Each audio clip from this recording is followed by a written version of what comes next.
This is Libby Road and the Sound Epistemology Podcast.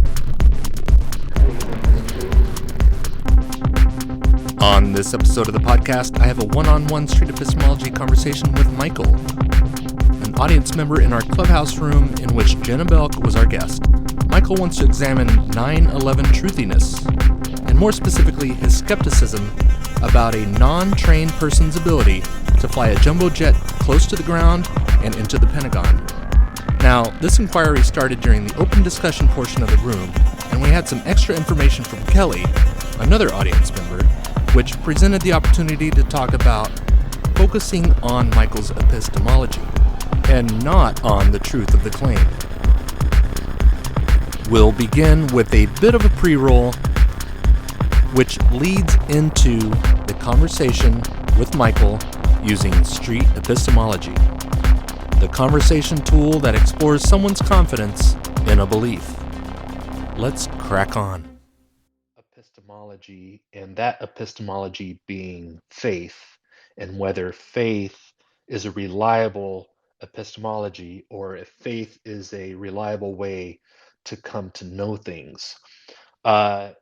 Since then, it's grown into much more than just beliefs about gods or religion in general. In practicing street epistemology, practitioners have since realized that street epistemology can be used to examine basically any claim, any truth claim, any knowledge claim.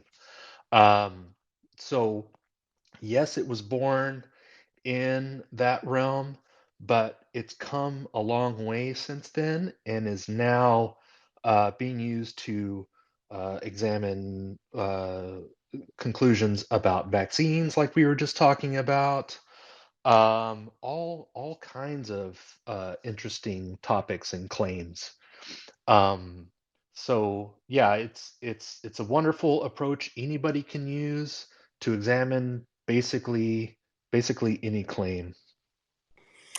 David, quite embarrassingly, I'm a bit of a 9/11 truther. Can you cure me of my disease? 9/11 truther. What do you mean by a 9/11 truther? What claim are you presenting? I find the narrative highly improbable. The narrative. You find the narrative highly improbable. I Okay. find the narrative highly improbable is my problem. This does not Okay. go well at Christmas dinners, speaking to strangers. Give I me can't. one shot and I'm away. Yeah. So the narrative.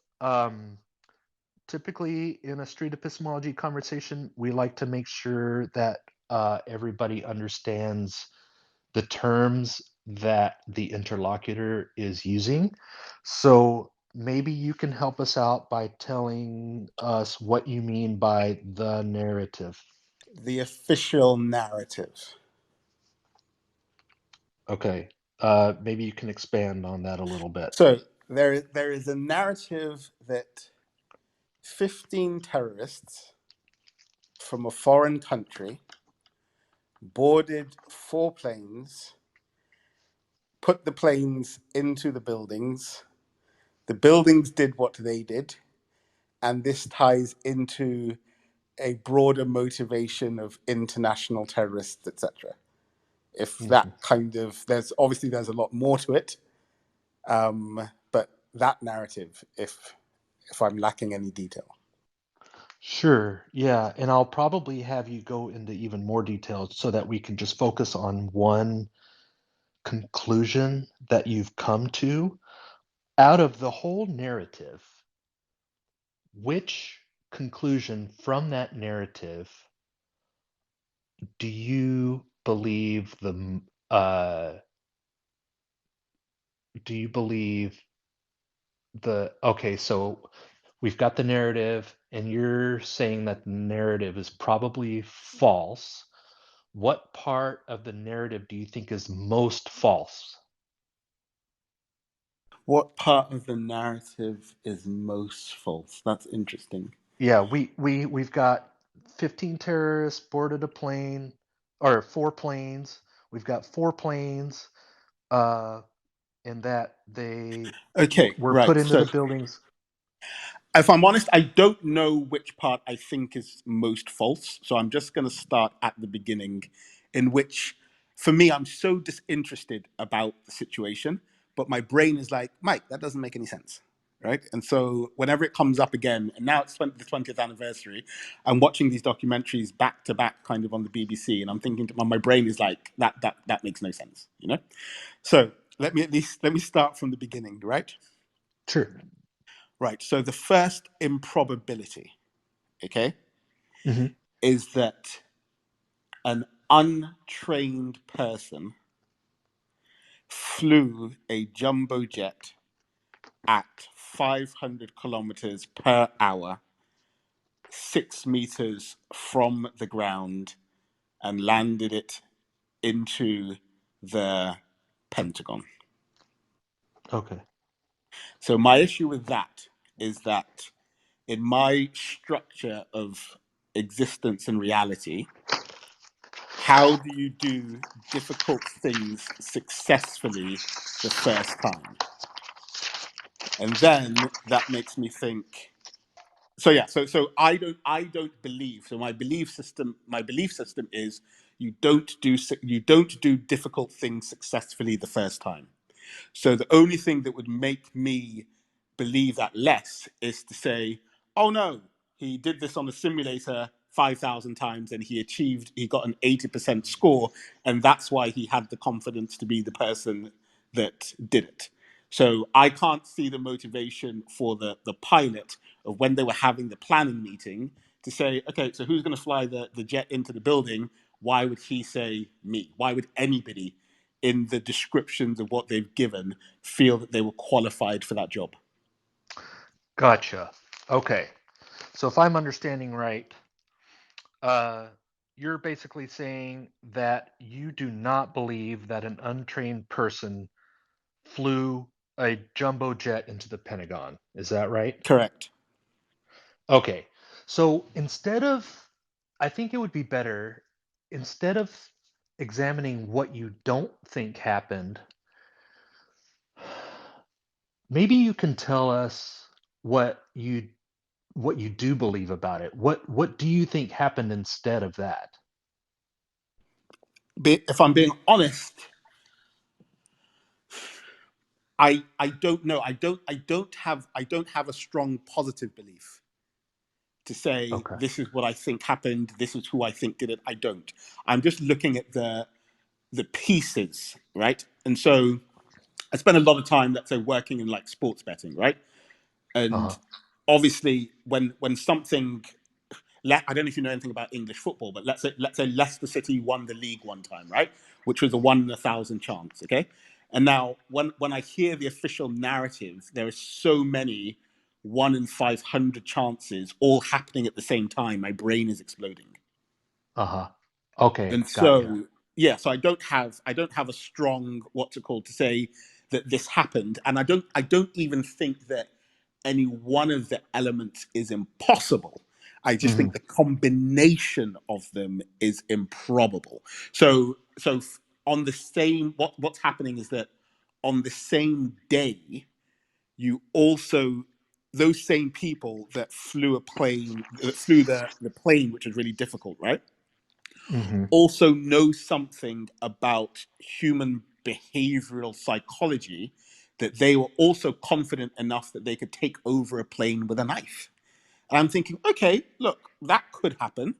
And I'm thinking, okay, and the skill of the plane, that could also happen. Together, I'm saying no. That what's it called? You've taken, so a 1 in 500 times a 1 in 500 ends up in a 1 in 25,000. In terms of probability, and my brain is just like, I can't do this. Got it. You're really skeptical about the the possibility, although it is possible, you're saying, you're skeptical that an untrained person flew a jumbo jet into the Pentagon that day. For one, that one, that's the first one I can't get Real past. Yeah. quick, I Yeah. am so sorry. I'm not trying to interrupt, but I actually do have a little bit of insight into this. Um, as far as being able to fly an airplane, especially such a big one like a jumbo jet, when you're talking about the last couple minutes of didn't the one in the Pentagon crash? No, the official story is that it went into the building. I don't understand. So that means it crashed, right? I'm not sure what you mean, but like, you mean crashed before it hit its target, or crashed? Meaning it was not successfully landed. Yes, but that was the intention, I believe. No, that's totally fine. That's not what I mean.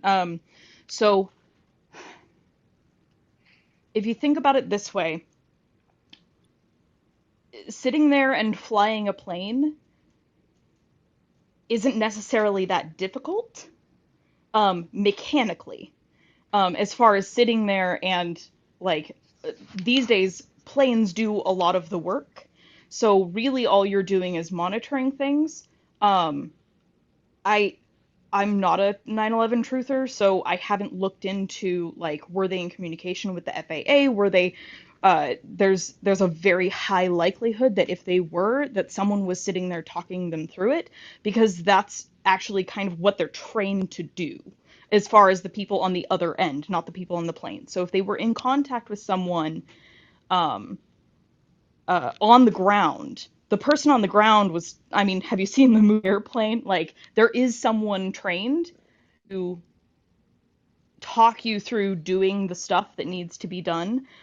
It's being a pilot that's hard and doing all of the things and consistently and knowing all emergencies. But he didn't have to land the plane. He crashed the plane, which again, it was intentional, but and I'm not trying to insert any knowledge about this. I'm just trying to take what you're saying and running with it. So all of the things that you're saying, at least as far as being able to fly and crash a plane, is not mechanically difficult. And that's really all I had to say as far as that input goes. Okay, Thanks, so Kelly. thanks for that, Kelly. So it actually helps me define what my issue is, right?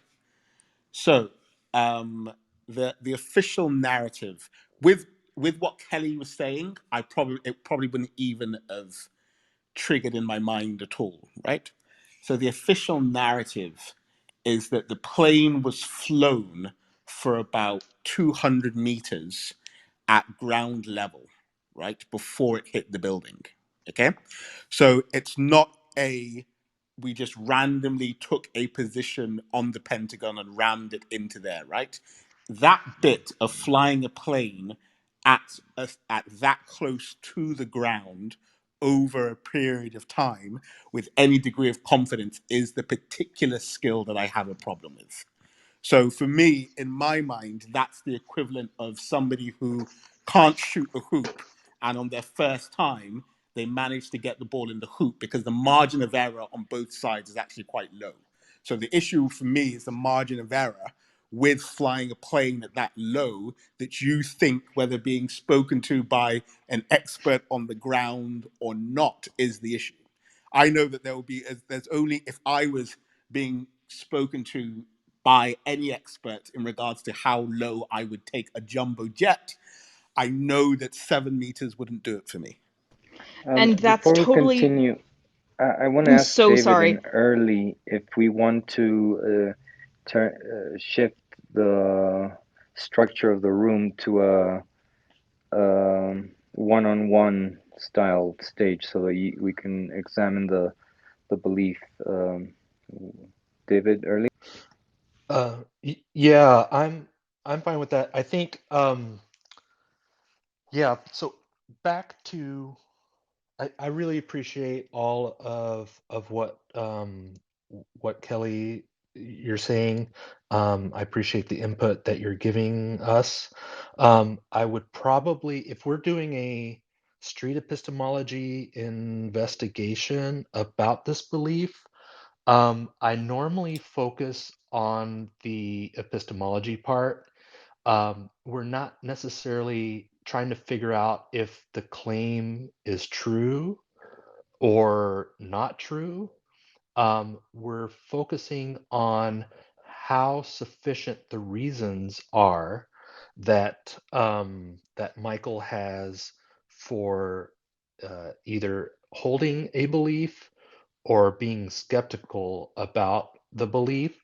So the next question I would probably ask you, Michael, is, and I just want to say we can definitely do the approach of being skeptical about the belief. It doesn't necessarily have to be a positive belief, although that seems to be easier. But yeah, we can definitely work with this. So I want to get a sense of your confidence that the untrained person was able to fly the jumbo jet close to the ground and then have it go into the Pentagon. Like, it sounds like you're not very confident about that. So on a scale from 0 to 100, where would you put yourself as far as your confidence that that actually happened?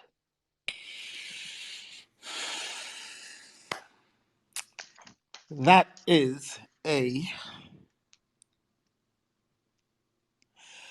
look. So in general gambling terms, like the positions are, let's say, used quite frequently. So, and the lowest kind of is about a 3%er. But I'm saying 3%, but I genuinely, which means 3 times in 100, right? That there's a We three. can use whatever scale you want to use. Yeah. So I'm Just just trying to tell work. me the So scale that you want to use and then put yourself on that scale so that I can better understand. I think that has a 1 in 500 chance of happening. Okay. So on a scale from 0 to 500, you would put yourself at 3? Or I'm sorry, at 1? Yeah. On the scale of 1 to 500, that's a 1. A 1. Okay. Yeah. And you said that it's earlier that you said you're not saying that it's impossible. So are we including 0 in that scale? No, because it's not impossible. Nothing is impossible. Okay. All right. So do you have the ability to go down below 0? I mean, sorry, below 1? Can you decrease your confidence at all about this claim being true? No, so I'm saying 1 in 500, right? So 1 in 500 is less than 1%. I'm saying it's like Right. a fifth of 1% chance. Right. Gotcha. Are you able, because you said it's not impossible, what would cause you to decrease your confidence about this claim being true? So do you mean from a substance perspective? Like what narrative would I have had to have taken in to think, okay, this makes more sense? Yeah, well, no. What would cause you to go to a 0.5 from 0 or from 1? What would cause you to go from 1 to 0.5 on the confidence scale of up to 500? What is there anything that I think could make this less true? Right, right, right. What What would could decrease your confidence even more about it? about the so the more I learn about it factually decreases my confidence. That's why I avoid it. Okay. So the So more information that you gain from it, the more the yeah, yeah, the so more your confidence decreases. the more technical information that I gain from it. Gotcha. Okay. So what would cause you to go from 1 to 2 on that confidence scale?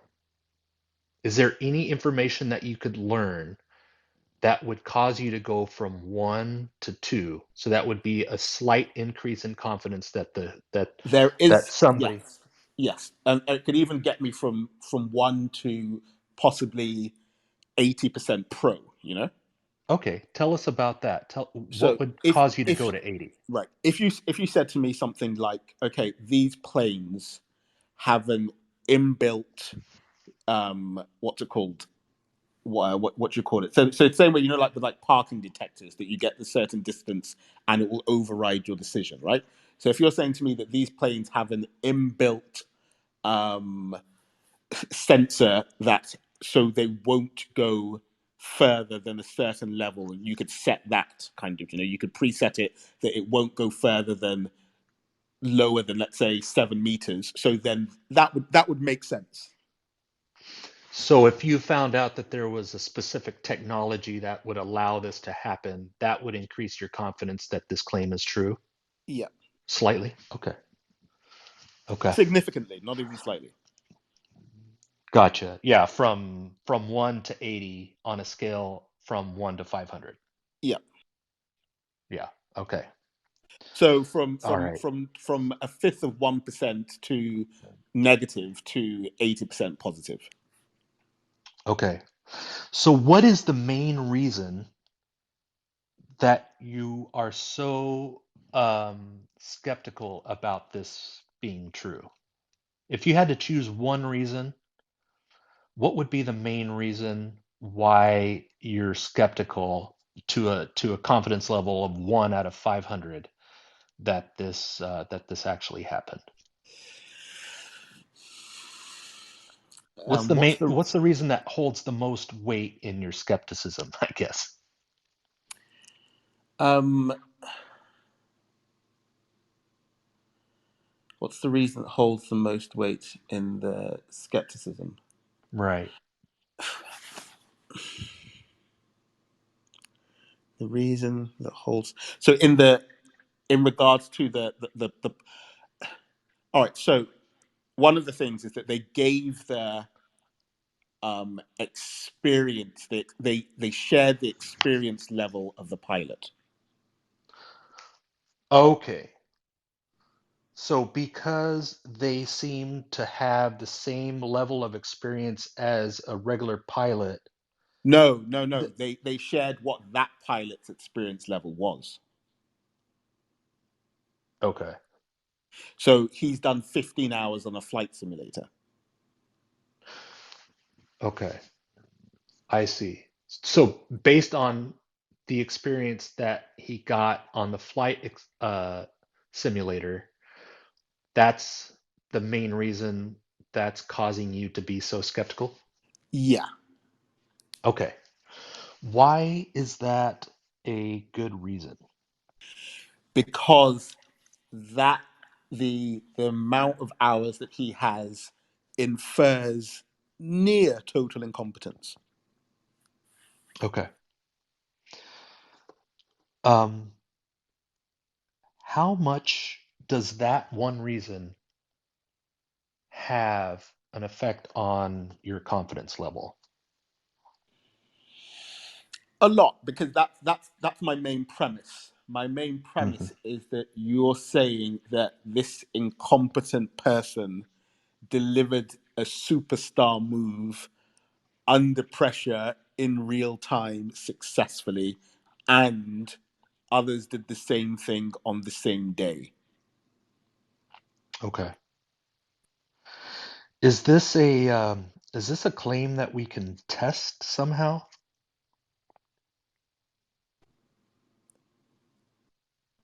Explain how would we test? Yeah, that's what I'm asking you. How could we test whether this claim is true or not true? You could. Okay, yeah, do you know what? That's a good point, and that kind of infers why I have a problem with it, right? So, um, yeah, so that's my issue, is that you could literally get people, 10 people on a flight simulator, right? To do 15 hours, and then you could say to them, go for it. And that's going to give a natural probability. Okay. So having people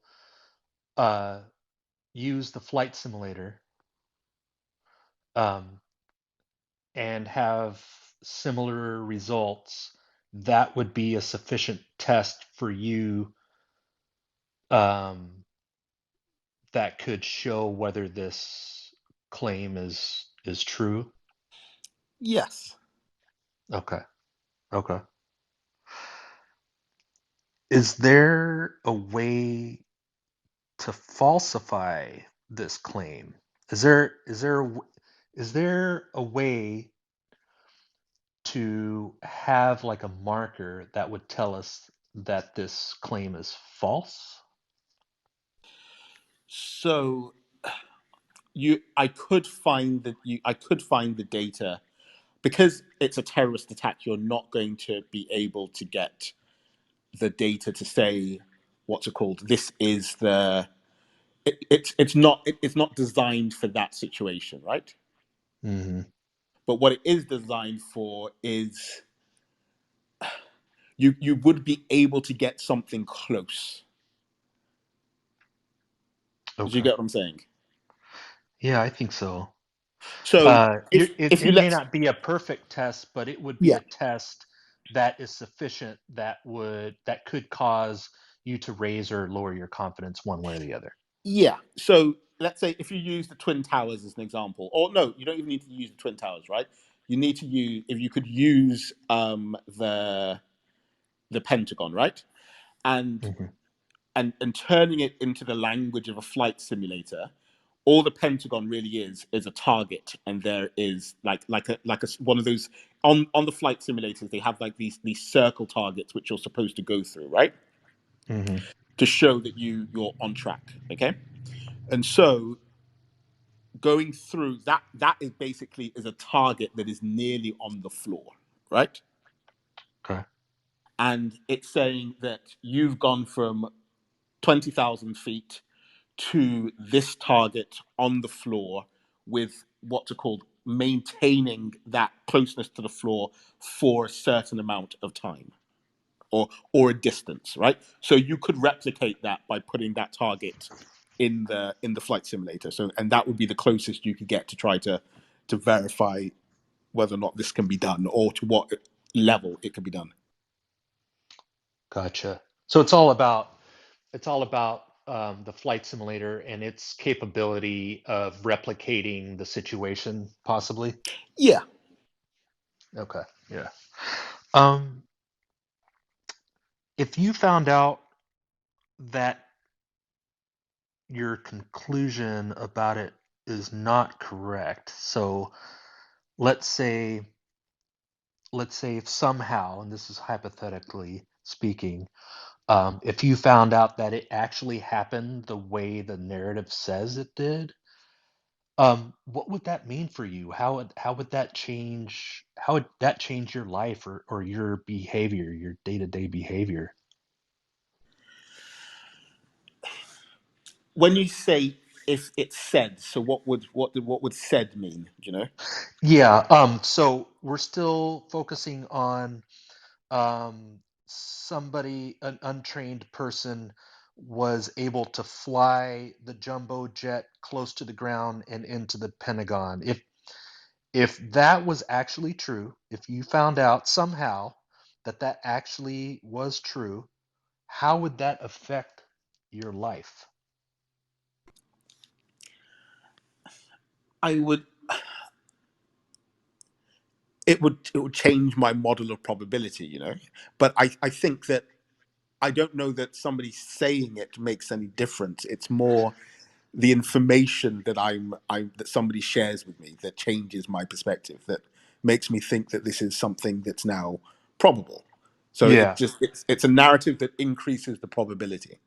yeah, And and anything that increases the probability. So what's it called? If it's then said that, oh, actually he was a military flight commander in Iran for 20 years, then I'm going to mhm. be like, it is what it is, isn't it?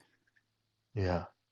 Yeah, and this is like a hypothetical thought experiment. If somehow you, to your satisfaction, um, arrived at the knowledge, this, you had access to this knowledge that it actually happened, um, that's kind of what I'm asking. Like, uh, sure, somebody just saying it isn't necessarily gonna contribute that much to your confidence, but if somehow you had this special knowledge of it actually going down the way that they said, as far as the untrained person flying it, uh, you're saying that that would change your model of probability.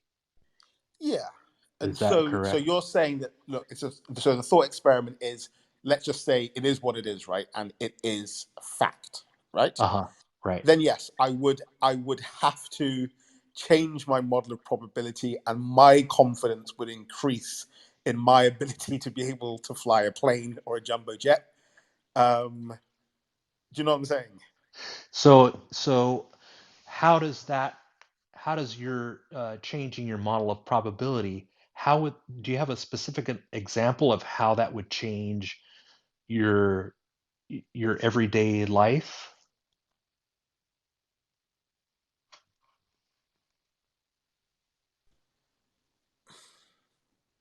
How it would change my everyday life? I don't know. Help me there. Okay. Um, yeah, so in this thought experiment, you have special knowledge and you know this to be a fact to your satisfaction that an untrained person flew the jumbo jet close to the ground and into the Pentagon. Let's just say for a second that you have some sort of way to know that that actually happened. Um, if if you were to have that knowledge and you were to accept that, what would that mean for you? How would that change what you do on a daily basis? It may not change your day-to-day life, I but if it does, I'd be interested in learning how it would. ultimately the narrative, the official narrative, creates a higher distrust in authority than if I fully believe the knowledge, or if I fully believe the narrative. Hmm. So So it might affect your the way that you view authority. yes, Okay. Okay. so I'm saying that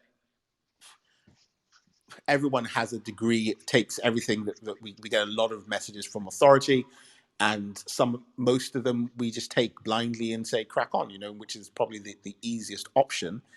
And then this one, I'm like, no, no, no, no, no. There are the authority is not neutral, Hmm. Okay. and and so anything that um, was conclusive around this story and made the story more closer to reality, then my perception of authority would get closer to neutrality. Okay. I see. Okay. Gotcha. So when we started this conversation, you said that you wanted to be brought out of this uh, belief, or you wanted to be brought out of this skepticism. Why is that? Why do you want to have your belief about this changed? Because it's kind of, because I like to think I'm rational, right? And Uh-huh. I feel like a conspiracy theorist, which is a slur to a degree Uh-huh. in my own mind.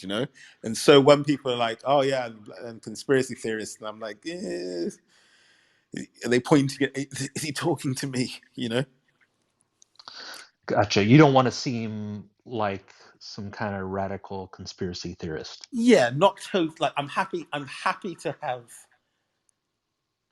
some views that are unpopular, but like I don't want to be lumped in with the tinfoil hat crew, you know. Gotcha. I think Okay. is the expression. But Yeah. this puts me in a Venn diagram with them, and I'm like, how did we get here? Yeah, you don't want to be associated with other conspiracy theories that seem maybe a Yeah, little bit more kind of extreme than what what's it you're. called? Area 53s and whatever, do you know? I'm just like, Yeah, I have no time for that. Do you know what I mean? I yeah, literally don't, you know? Like, yeah. just because you don't know something doesn't mean that something shady necessarily happened. All right. And you can kind of stay neutral until you know. But this one, it's like I just feel I feel it's written really poorly. Gotcha. I have one more question. Um, what would cause you to accept that you have a healthy level of skepticism about this claim? Hmm.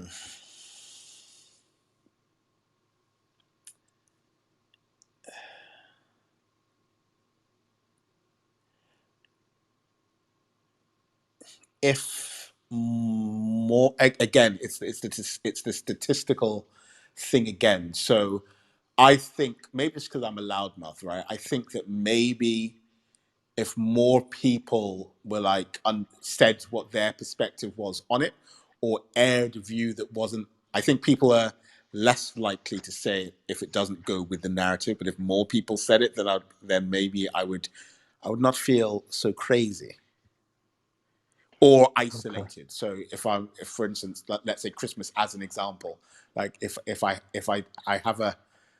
I have a double whiskey and I'm like, gather around, kids. Um, yeah. And so if other people had a more candid conversation about it, then I wouldn't Mm, mm, feel conspiratorial. Really, it would just be a conversation. But like, I think if you say these things, you could lose friends, or they're like, ugh, I don't even want to talk about it. You know. okay. Would it be fair to say that if more people agreed with you, you would feel more comfortable about the skepticism that you do have? I don't even necessarily need more people to agree. I would probably just want Okay. to have the conversation. This is probably the first time I've had the conversation with somebody that it wasn't in a adversarial way of no, I'm right, you're right. Do you know what I mean? And like Well, that's welcome to Street Epistemology. good because that's it's not. Yeah. I'm not trying. I would just like to. In my mind, I saw something that looks totally like shady as fuck. I'm just wondering what everybody else saw. Uh-huh, right, right. And you can't really ask other people what they saw because they can easily shut down. Yeah. Yeah. Wow, that's awesome. That's fantastic. Um, that's great. Oh, wow. Cool. So great talk. Um, I think just to backpack on what you were saying, Michael, having these street epistemology conversations is not about saying you're you're mistaken and this is why you're mistaken. It's asking you why what causes you to believe that you're not mistaken and how reliable are those ways that you're using. So like I said at the beginning of the room, it's not about a debate. It's more of an inquiry. It's asking, instead of saying why you're wrong, it's about asking why you think you're right. And those are the kind of approaches and the kind of conversations that could possibly help um, with issues like these so that you don't feel like you can't talk to somebody about it because they think that you're gonna seem like some kind of crazy conspiracy theorist. So I'm really glad that you brought this up. um, how do you feel about the way our chat went? Good, because I don't feel attached to negating the whole narrative, because that's not my issue.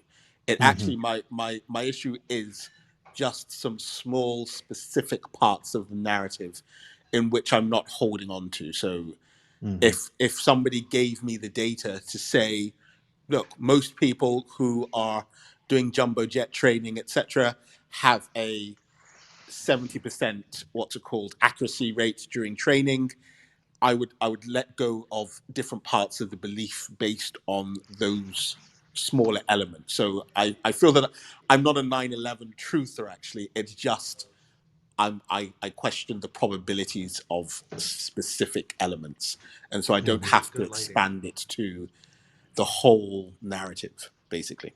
And I feel And it, that's yeah, the Venn diagram is disintegrating a little bit.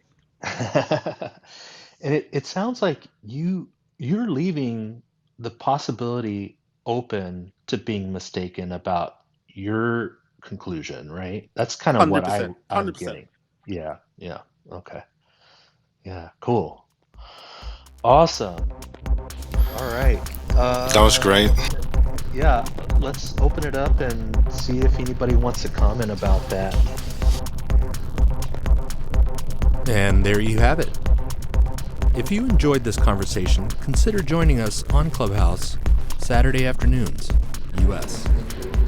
Special thanks to Michael, Kelly, Alfonso, and Early. Until next time, keep asking questions.